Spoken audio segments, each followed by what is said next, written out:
हरे कृष्णा, राधे कृष्णा। नमस्ते India. Welcome to my Swaham spiritual group. आज हम परिक्रमा के बारे में जानेंगे। परिक्रमा किसे कहते हैं, इसके नियम क्या है और परिक्रमा का अर्थ क्या है। परिक्रमा का जो प्रचलन है हमारे हिंदू धर्म की देन है। हमारे सनातन हिंदू धर्म में जब भी हम मंदिर जाते हैं तो परिक्रमा की जाती है। इसके पीछे भी कोई ना कोई साइंटिफिक रीज़न है, वैज्ञानिक कारण छिपे हुए हैं। वो क्या कारण है आज मैं आपको इस वीडियो में बताऊंगी।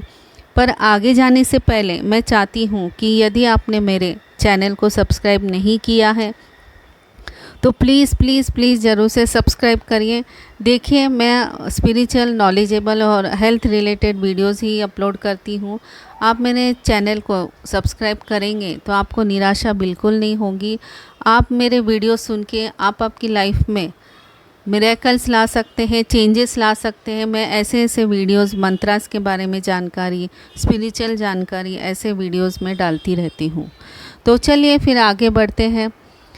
तो परिक्रमा के पीछे वैज्ञानिक रीज़न क्या है।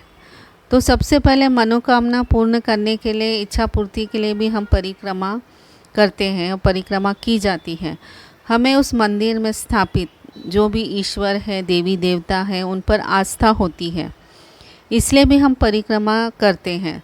तो मंदिर में श्रद्धालु आते रहते हैं। पूरा दिन पूजा पाठ, मंत्रोच्चारण, दीप प्रज्वलित होने से और ईश्वर की मूर्ति का मंदिर में होने से और पृथ्वी से निकलने वाले ग्रेविटेशनल फोर्स तथा भगवान के मूर्ति के नीचे तांबे का पात्र रखा जाता है ताकि जो पृथ्वी से ग्रेविटेशनल फोर्स, चुंबकीय तरंगे निकल रही है, वह अवशोषित होती रहे, ग्रास्प होती रहे।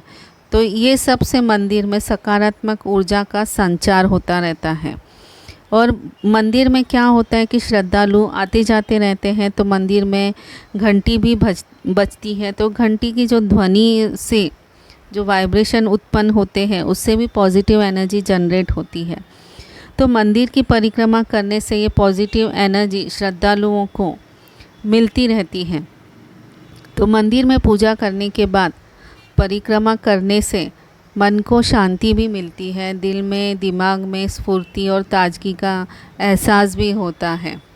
तो मंदिर में हम जाते हैं तो आप एक बात का ज़रूर ध्यान रखिए, जो आजकल लोग भूल गए हैं कि मंदिर में नंगे पैर जाना चाहिए। नंगे पैर ही मंदिर में जाना चाहिए। इसके पीछे भी साइंटिफिक रीज़न मैं आपको बताती हूँ।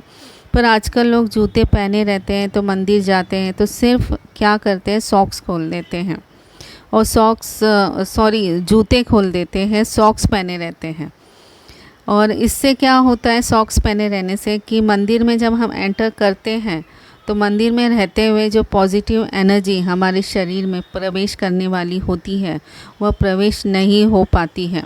जो सकारात्मक ऊर्जा जो मिलने वाली है वह नहीं मिल पाती है। और मंदिर की भूमि से सकारात्मक ऊर्जा पैरों से प्रवेश करने वाली होती है, क्योंकि पैरों में जो तलवों में है छोटे छोटे चक्र होते हैं और उन चक्रों का कनेक्शन मूलाधार चक्र से होता है।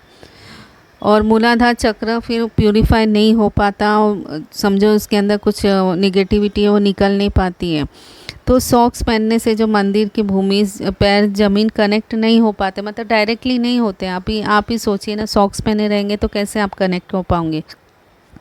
और इसी कारण से पॉजिटिव एनर्जी आपको पैरों से जो मिलने वाली है वो नहीं मिल पाती है। तो परिक्रमा को प्रदक्षिणा भी कहा जाता है, जिसका अर्थ है घड़ी की दिशा में घूमना। और उस दिशा में घूमकर परिक्रमा की जाए, दाई तरफ करना चाहिए। मतलब घड़ी की जो दिशा है उस दाई तरफ वैसा करना चाहिए। तो इसके पीछे भी साइंटिफिक रीज़न है।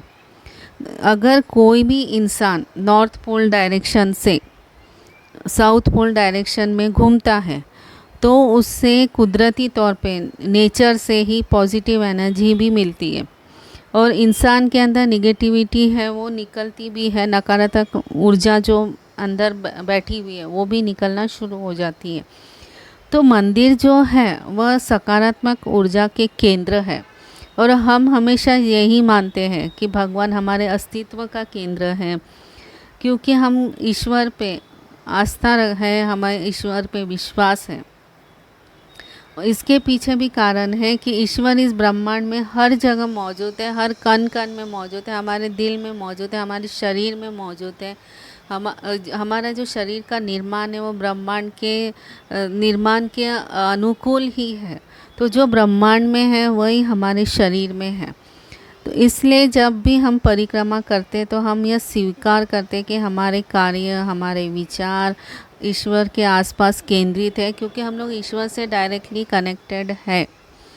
पर इसका क्या होता है कि हम लोग कनेक्टेड है वो एहसास नहीं हो पाता है। तो पृथ्वी हमेशा अपनी धुरी पर घूमती है, सूर्य की परिक्रमा करती है। पृथ्वी का आपने देखा होगा कि वो अपने एक्सिस पे भी घूम रही है और सूर्य के सर्कल में भी घूम रही है, मतलब सूर्य को भी वो चक्कर लगाती है। तो वैसे ही संपूर्ण ब्रह्मांड में सभी ग्रह, गैलेक्सी, स्टार्स अपनी दूरी पर घूमते हैं। तो इसे क्या कहते हैं? इसे रोटेशन कहते हैं। वैसे ही ईश्वर हमारे लिए एक केंद्र है, इसलिए हम ईश्वर की परिक्रमा करते हैं। और परिक्रमा कभी भी दौड़ दौड़ कर ऐसे करने नहीं चाहिए हड़बड़ी में। ईश्वर का ध्यान आराधना करते हुए धीमी गति से परिक्रमा पूर्ण करनी चाहिए। तो आपको कैसा लगा मेरा वीडियो? तो लाइक, शेयर एंड सब्सक्राइब ज़रूर करें।